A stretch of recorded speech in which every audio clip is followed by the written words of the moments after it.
Welcome back, YouTube. Hanging out in front of my 55-gallon African cichlid Peacock tank. Of course, I still have a few Mbuna in there, but they're all doing well. I did lose the big guy, which was kind of sad. I haven't taken any footage of this tank since. I was a little down. It was that OB Peacock Dragon Blood, OB Dragon Blood Peacock. One that was about 6.5, 7 inches. He got Popeye, and of course the Mbunas, and where's the other male? Teamed up on him and gave him a good butt kicking, and he just never made it back from it. I had to quarantine him. He made it about 2.5 days after that, and he just fell off. Which does happen. That's just part of keeping cichlids, you know. I basically made this video directed at this tank just to give you some footage of the fish. Oh, I got a lot of new ones coloring up now since the boss isn't in there anymore. So the rolls are changing, which is really cool. This blue one and this white knight are two of my favorites in here. And this one's gorgeous too.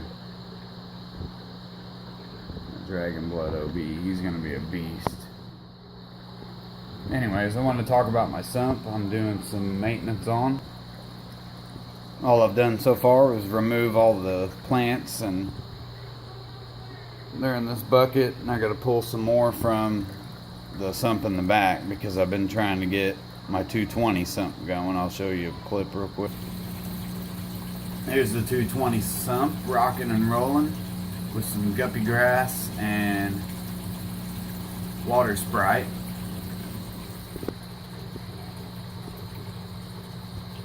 I've done one water change on my 220 this week, and everything's looking good. Nitrates have dropped to like 2 parts per million, which is really good. pH is about 7, right at 7.1-ish. So everything is doing good. I removed some of the lava rock from the 125, put in here because it has that blackbeard algae on it. Be good for this system. Trying to get this lava rock established. But otherwise, everything is going good. Back to the 50. Anyways, I pulled all the biomedia out. That's why it's all sitting in here. It actually goes in this first chamber, and I'm thinking about switching it around so I actually have polyfill down in here, because as of right now, the only polyfill I'm running in this is back here in the overflow box.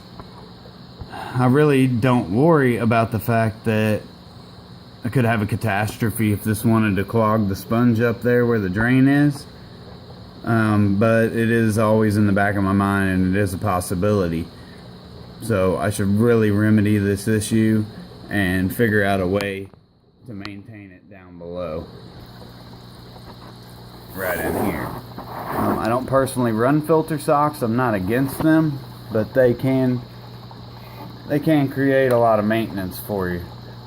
Reef tanks have it a lot harder when it comes to that aspect, because you know, some people are cleaning and changing out their filter socks every 2 to 4, maybe 5 days max.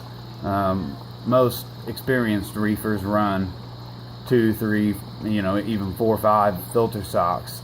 So if one clogs up, it'll work to the next one and the next one and the next one. So, which is a great idea. It is wonderful. This is actually the first sump that I ever built. But you know, it turned out good. I like this is like my personal design right here that I dig the most. I built a tray, if you can see that, drip tray basically underneath, so water could pass through. And these are just different layers. Sorry about the camera moving, guys. Different layers of sponges and quilt batting on the top. And I change the quilt batting about once a week, depending on how much I feed. And then coarse foam some phosphate pad in there, and then another layer of a fine sponge in there, and then a coarse sponge again.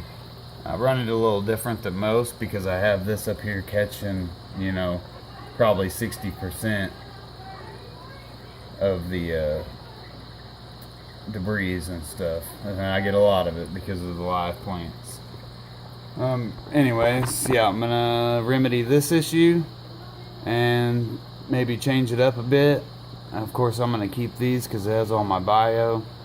I thought about proportioning some lava rock and utilizing it in the lower end of this chamber for water to pass through, but right now I'm gonna clean it, and I'll be back with you shortly. Alright, got a little bit of lava rock right here. I think that's the route I'm going to go. It's already been pre-rinsed from when I was setting up the 220. And I got a nitrate sponge foam and a phosphate absorbing sponge that I'll keep in there for about a week.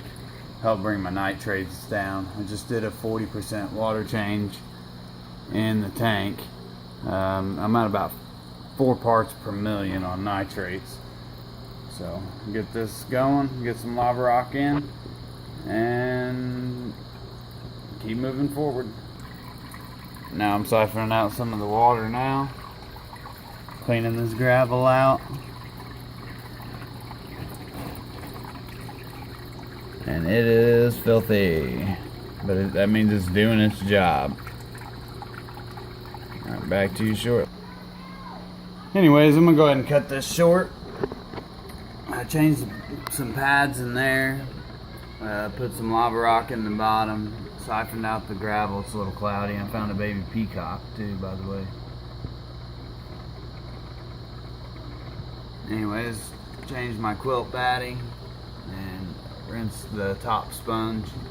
Now I'm gonna fill it back up, and it'll be running. Just to save you guys the time on this video, I'm gonna go ahead and cut it off with a view of the 55.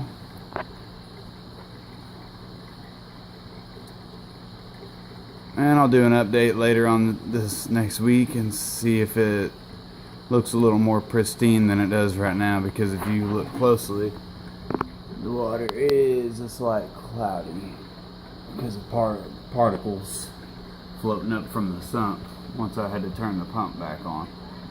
Anyway, guys, as always, peace.